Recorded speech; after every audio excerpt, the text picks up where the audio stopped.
வணக்கம். நான் உங்கள் குருநாதன். இது 2026 மீன ராசிக்கான குரு பயிற்சிக்கான பலன்களை பற்றி பார்ப்போம். திருக்கணித பஞ்சாங்கப்படி ஜூன் 2, 2026 மிதுன ராசிலேருந்து கடக ராசிக்கு குரு பயிற்சி ஆகிறார். அப்போது உங்களோட ராசிக்கு குரு பகவான் 5ஆம் இடத்துக்கு வர்றார். பஞ்சமஸ்தானத்தில் குரு பகவான் வர்றது ரொம்பவே சிறப்புங்க. குறிப்பாக மீன ராசி நேர்களை பொறுத்தளவுக்கு இந்த பூரட்டாதி உத்திரட்டாதி நட்சத்திரக்காரவங்களாம் கடந்த ஒரு வருட காலமாகவே நீங்கள் நல்லா இல்லை. மனதளவுலையும் சரி உடல் அளவுலையும் பலவிதமான பிரச்சனைகளை நீங்கள் ஃபேஸ் பண்ணிகிட்ருக்கீங்க. உங்களுக்கு வாழ்க்கைக்கு என்ன தேவையோ அது எதுவுமே உங்களுக்கு கிடைக்கல. இந்த மாதிரி பல பிரச்சனைகளை நீங்கள் அவஸ்தை பண்ணிகிட்டு இருந்த மீனராசினியர்களுக்கு இந்த குரு பயிற்சி உங்களுக்கு எல்லாத்துக்குமே ஒரு நல்ல விமோசனங்கள் கொடுக்கக்கூடிய ஒரு குரு பயிற்சியாக இருக்குங்க இது. அதனால் மீனராசினியர்களை பொறுத்தளவுக்கு உத்திரட்டாதியாக இருக்கட்டும், பூரட்டாதியாக இருக்கட்டும், ரேவதி நட்சத்திரக்காரவங்க எல்லாருக்குமே நன்மைகள் நடக்கக்கூடிய ஒரு சிறப்பான குரு பயிற்சியாக இது இருக்கும். குரு பகவான் உங்களோட ராசிக்கு 5ஆம் இடத்துல உச்சம் என்ற நிலையிலேருந்து உங்களோட ராசிக்கு 9ஆம் இடம், 11ஆம் இடம் உங்களோட ராசியவே பார்க்குறதுனால இது வரைக்கும் உங்களுக்கு என்னென்ன விஷயம்லாம் கிடைக்கலையோ அது எல்லாமே கண்டிப்பாக கிடச்சிருங்க.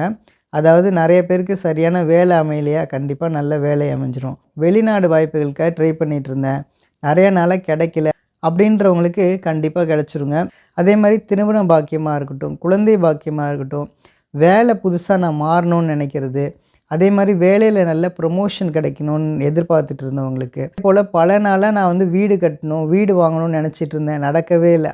இந்த மாதிரியான எல்லா விதமான விஷயங்களும் உங்களுக்கு கண்டிப்பாக நல்லபடியாக நடக்குங்க. இந்த காலகட்டங்களில் உங்களுடைய பொருளாதார வளர்ச்சி ரொம்பவே சூப்பராக இருக்கும். நிறைய பேருக்கு உங்களுடைய உடல்நிலையில் இருந்த பிரச்சனைகள் எல்லாம் கம்ப்ளீட்டாக தீரும்.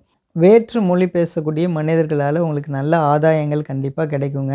அதே மாதிரி தந்தை வழி சொத்து வர வேண்டியது வரவே இல்லை. பாகப்பிரிவினையில் நிறைய பிரச்சனையை ஃபேஸ் பண்ணிகிட்டு இருக்கவங்க எல்லாருக்குமே அது எல்லாமே கம்ப்ளீட்டாக செட்டில் ஆகிட்டு உங்களுக்கு தேவையான பங்கு கண்டிப்பாக கிடச்சிருங்க.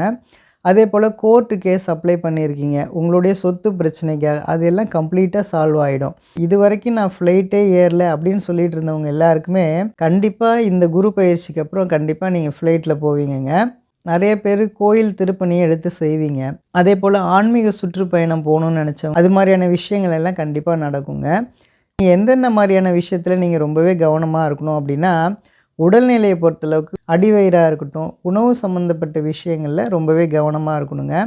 அடுத்ததாக உங்களுடைய குழந்தைகள்கிட்ட ரொம்பவே வாக்குவாதம் வச்சுக்க வேண்டாம். அதே போல் உங்களுடைய குழந்தைகள் வண்டி வாகனங்களில் போகிறாங்க அப்படின்னா அவங்கள கொஞ்சம் கவனமாக நீங்கள் போக சொல்லுங்கள். இந்த மாதிரியான விஷயங்களில் ரொம்பவே கவனமாக இருங்க. அதே போல் குறிப்பாக ரேவதி நட்சத்திரக்காரவங்களை பொறுத்தளவுக்கு இந்த காலகட்டங்களில் உங்களை நிறைய பேர் ஏமாத்துறதுக்கான சூழ்நிலைகள் அமையலாம். அதாவது உங்களுடைய பணத்தில் இதை போட்டால் 10 ஆகிடும், 20 ஆகிடும், 30 ஆகிடும். ஒரு சில தேவையில்லாத நபர்கள் உங்களை ஏமாத்துறது, இது மாதிரியான விஷயங்கள் நடக்கும். அதில் நீங்கள் ரொம்பவே கவனமாக இருக்கணும். குறிப்பாக மீனராசினியர்கள் இந்த காலகட்டங்களில் நீங்கள் காதல் பண்ணுறது, காதல் விஷயங்களில் ஈடுபடுறது அப்படிங்கிறது ரொம்பவே கவனமாக இருக்கணுங்க. எதனால் அப்படின்னா, இப்போ உங்களுக்கு ஜென்ம சனி நடக்கிறதுனால நெக்ஸ்ட் இயர் அது பிரேக்கப் ஆகக்கூடிய பாசிபிலிட்டி நிறையா இருக்குது. அதனால் நீங்கள் அதில் கொஞ்சம் கவனமாக இருந்துக்குங்க. அடுத்ததாக மீனராசினியர்களுக்கு இந்த காலகட்டங்களில் உங்களுக்கு நல்ல திருமண வரன்கள்லாம் கண்டிப்பாக அமையும். ஆனால் நீங்கள் எந்த வித காரணமும் சொல்லிவிட்டு நீங்கள் திருமணத்தை தள்ளி போட்டுற வேண்டாம். அது ஃப்யூச்சரில் உங்களுடைய திருமணம் ரொம்பவே டிலே ஆகிடும். அதனால் இந்த காலகட்டங்களில் நீங்கள் சரியாக நீங்கள் பயன்படுத்திக்கங்க. பொதுவாக மீனராசினியர்கள் அதாவது இளைய பருவத்தில் இருக்கக்கூடியவங்களாம் ரொம்பவே கவனமாக இருக்கணும். என்ன தான் குரு பயிற்சி வந்தால் கூட 30 வயதுக்குள்ளே இருக்கக்கூடியவங்க படிப்படியான முன்னேற்றங்கள் இந்த குரு பயிற்சியில் இருக்குங்க.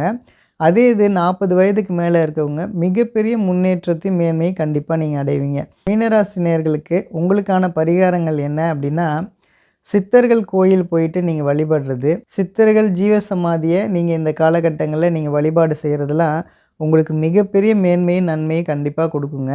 அதே போல் ரொம்ப ஏழ்மையாக இருக்கக்கூடிய யாராவது 2 பேருக்கு ஒவ்வொரு மாதமும் நீங்கள் 2 பேருக்கு யாருக்காவது நீங்கள் அன்னதானம் செஞ்சுட்டு வரும்போது வாழ்க்கையில் மிகப்பெரிய ஏற்றத்தையும் முன்னேற்றத்தையும் நீங்கள் கண்டிப்பாக அடைவீங்கங்க. நம்புங்க, எல்லாமே நல்லதே நடக்குங்க. நன்றி, நன்றி, நன்றி.